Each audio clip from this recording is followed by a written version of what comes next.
आशिकी सब्र तलब और तमन्ना बेताब, दिल का क्या रंग करूं खूने जिगर होने तक। भारत की महामारी तो अब खत्म हो गई और वीडियो बनाने की आदत तो अब लग चुकी है। तो बात करें तो किसके ऊपर? रूस और यूक्रेन की बात करेंगे। अंतर्राष्ट्रीय इतिहास की अच्छी जानकारी रखता हूँ। रूस यूक्रेन दोनों देशों में जा चुका हो और मेरे कई दोस्त भी है दो देशों में से। आज मैंने एक रूस के दोस्त को बुलाया, एक यूक्रेन को दोस्त को बुलाया।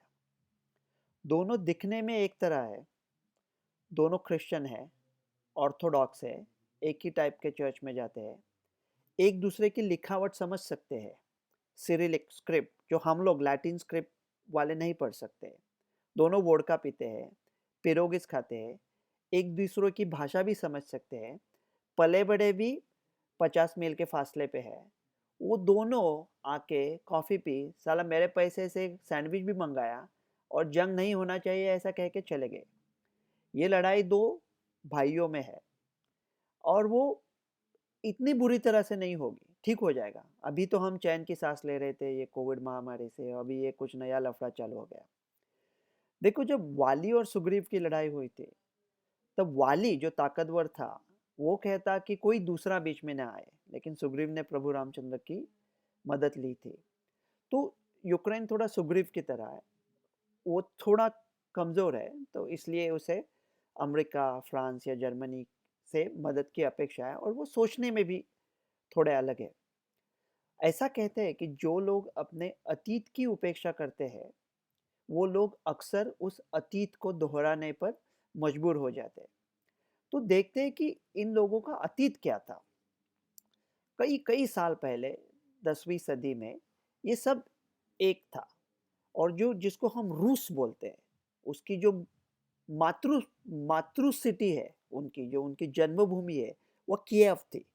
वो अभी यूक्रेन की जो राजधानी है वो किएव थी, किएवन रूस। तो ये सब उससे चालू हुआ। तो किएवन किएव जो सबसे पहली रशियन सिटी है। तो रशियन जो फेडरेशन था वो सब साथ में था, एक जैसा था। बाद में मंगोल लोगों का अटैक हो गया, उसके बाद में वो थोड़ा सेपरेट हो गए, रशिया और यूक्रेन। भाषा बहुत एक दूसरे से नज़दीक है लेकिन थोड़े अलग हो गए।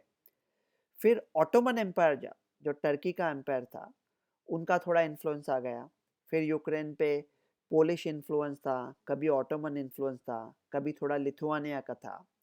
पिछले 200-300 ईयर्स से रशिया का इन्फ्लुएंस ज़्यादा हो गया और यूक्रेन मतलब रशिया का हिस्सा बोले तो जोग्राफिकली जो रशियन फेडरेशन था उसका पार्ट था, लेकिन भाषा फिर भी अलग थी, संस्कृति थोड़ी अलग थी।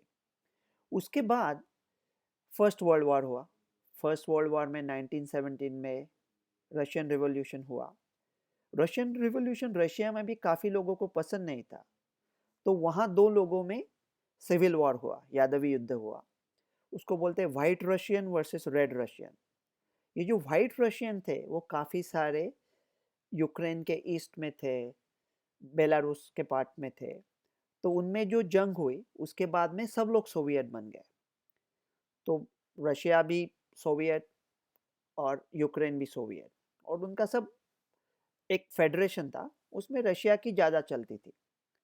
सडनली 1954 में क्राइमिया, अभी हम लोग मैप मैप पे देखेंगे एक मिनट में, रशिया ने कहा कि क्राइमिया अभी यूक्रेन एडमिनिस्टर करेगा, क्योंकि क्राइमिया और रशिया में कोई लैंड कलेक्शन कनेक्शन नहीं है। अगर आपने मैप देख लिया, बाद में भी देखेंगे, ये रशिया है, ये सी ऑफ अजोव है, ये ब्लैक सी है और ये क्राइमिया है। और क्राइमिया और रशिया में कोई लैंड कनेक्शन नहीं था, अभी है, एक 20 किलोमीटर का ब्रिज है। तो 1954 में सोवियत ने क्या कहा कि सोवियत रशिया इसे एडमिनिस्टर करने से अच्छा है सोवियत यूक्रेन क्राइमिया को एडमिनिस्टर करेगा, और 1954 से क्राइमिया यूक्रेन के नीचे आ गया। लेकिन ज़्यादातर रशियन लोगों ने वो माना नहीं।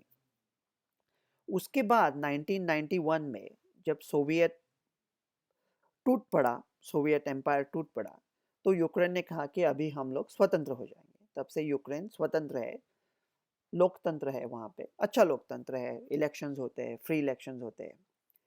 फिर 2014 में रशिया ने क्राइमिया पे अटैक किया और क्राइमिया के ऊपर कब्जा कर दिया और अभी क्राइमिया उनके कब्जे में ही है और 20 किलोमीटर का ब्रिज भी बना दिया।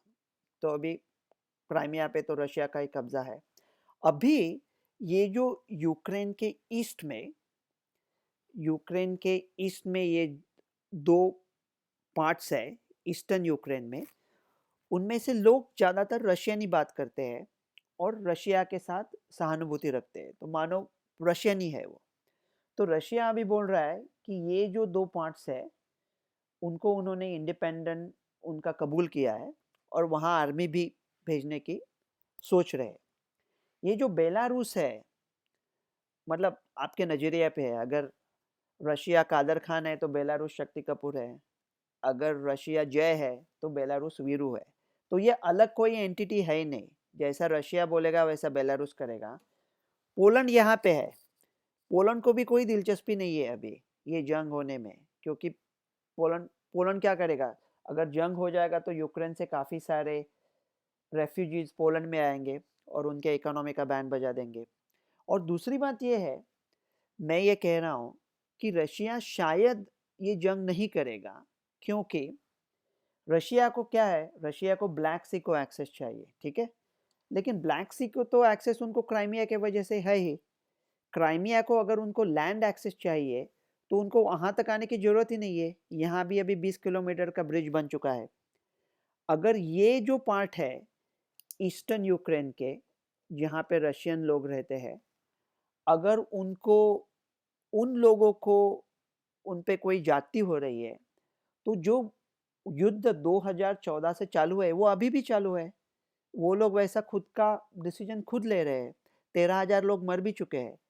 तो रशिया को ब्लैक सी एक्सेस ऑलरेडी है, ये लोगों पर कब्जा ऑलरेडी है, क्राइमिया को एक्सेस ऑलरेडी है और क्राइमिया रशिया के कब्जे में ऑलरेडी है।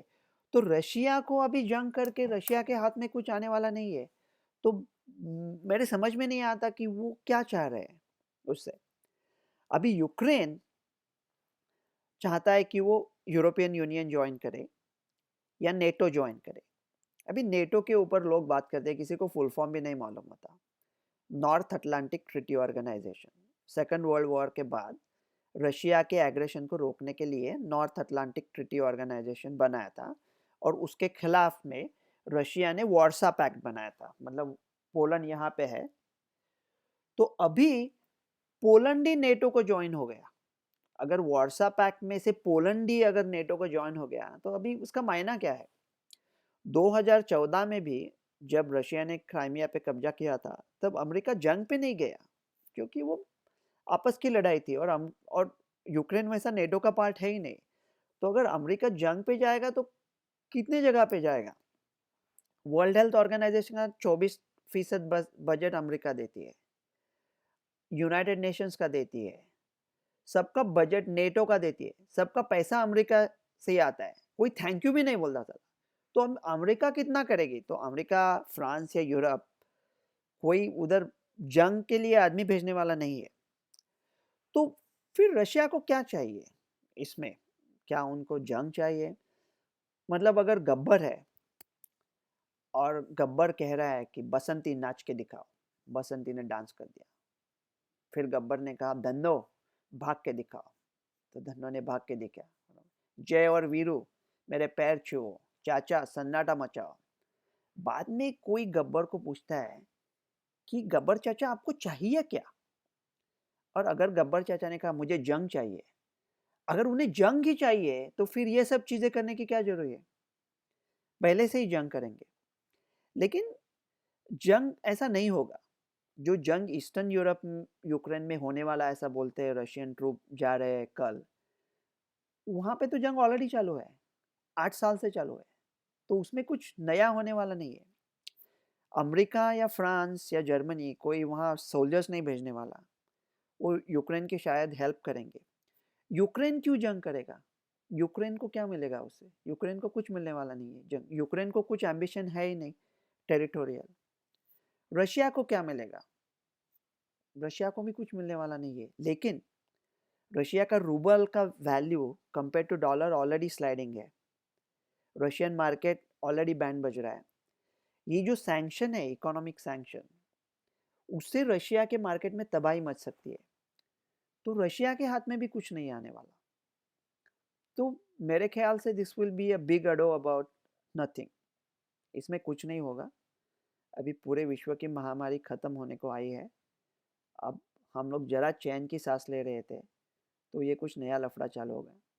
लेकिन ये ज़्यादा कुछ नहीं होगा, सब ठीक हो जाएगा। वो रशिया कहेगा, धूम थी अपनी परसाई की भी और किसी से आशनाई की भी, क्यों बढ़ाते हो इख्तिलात बहुत, हम में ताकत नहीं है जुदाई की, मुंह कब तक छुपाओगे हमसे, तुमको आदत है खुदनुमाई की, लाग में है लगाव की बातें, सुलह में है छेड़ लड़ाई की। तो उनके साथ दोस्ती भी करेंगे, लड़ाई भी करेंगे, लेकिन ज़्यादा कुछ नहीं होगा। डॉक्टर रवि गोड से।